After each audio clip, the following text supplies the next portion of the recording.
उन लोगों का लीडर आगे आया और बोला, यारे हीरो बन रहा है क्या? है जानता नहीं गुड़गांव में ये हीरोगिरी काम नहीं आती। चुपचाप चला जा, वरना बेकारी हमें एक की जगह 2 कब्रें खोदनी पड़ेगी। अभिनव ने इस बात का कोई जवाब नहीं दिया। वो बस उन लोगों की तरफ देख रहा था और उनकी गिनती कर रहा था। इतने में उसने एक लड़के से कहा, भाई जरा पीछे हो ना। हाँ, वो लड़का पीछे हटा तो आखिर में अभिनव ने अपनी गिनती पूरी कर कहा, हाँ अब कब्रिस्तान वालों को फोन करके बोल दो कि वो 2 नहीं 20 कब्रें खोद कर रखे। 2 लोग 20 मुर्दों को गाड़ने आ रहे हैं। इस बात ने अभिनव के सामने हर एक आदमी के गुस्से को भड़का दिया था। इधर अभिनव भी अपनी मुट्ठी कसकर तैयार हो गया था। एक आदमी दौड़ते हुए अभिनव की तरफ आया और उसने अभिनव पर डंडे से वार करने की कोशिश की, लेकिन अभिनव ने उसका डंडा पकड़ा और उसके पेट में मार दिया। लड़का नीचे गिर पड़ा। देखते ही देखते अभिनव ने समा और समय दोनों बदल दिए।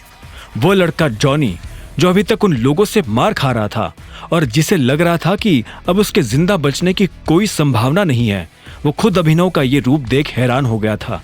उसके लिए अभिनव भगवान से कम नहीं था। जब अभिनव ने उनकी लीडर को भी मार मार कर हदभरा कर दिया तो वो दर्द के मारे कराहते हुए बोला, कौन हो तुम? अभिनव ने उसे कोई जवाब नहीं दिया। वो बस उसकी आंखों में देख रहा था। वो आदमी जवाब जानने के लिए बेताब हुआ जा रहा था, लेकिन इससे पहले कि अभिनव उसे कोई जवाब देता, वो खुद ही नीचे गिर गया था। उसकी आंखें बंद हो गई थी और उसने हिलना डुलना बंद कर दिया था। उसे इस हाल में देख अभिनव के चेहरे पर मुस्कान आ गई थी। इधर जॉनी का मुंह खुला का खुला रह गया था। उसने अपनी जिंदगी में ऐसा कोई आदमी नहीं देखा था जो एक साथ इतने लोगों को चित कर सके। वो धीरे धीरे अभिनव की तरफ आगे बढ़ने लगा था।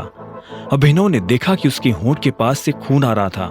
उसकी आंख के नीचे काला गड्ढा हो गया था। उसके पैर में मोच थी और उसके कपड़े फटे हुए थे। कुल मिलाकर उसकी हालत बहुत खराब थी। अगर अभिनव वक्त रहते वहां नहीं पहुंचता तो वो मर सकता था।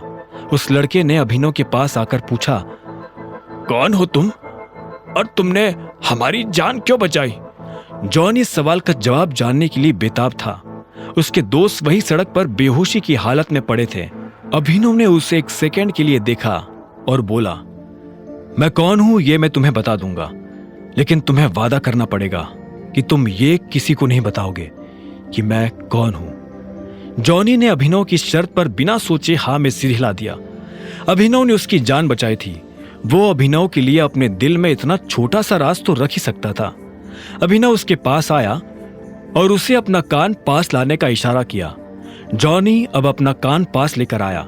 अभिनव धीरे से उसके कान के पास झुका और बोला, मैं टाइगर हूं।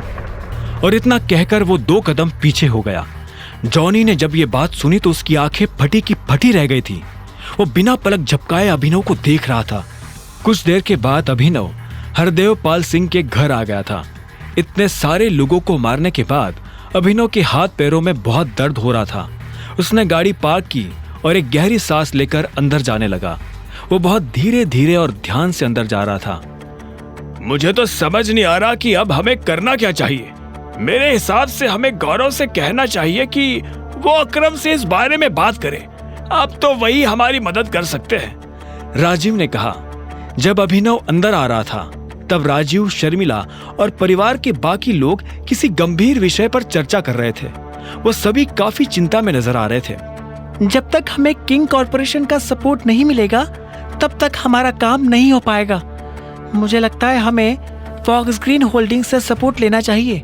शर्मिला ने भी अपनी तरफ से सुझाव देते हुए कहा, मम्मा आप कैसी बातें कर रही हो?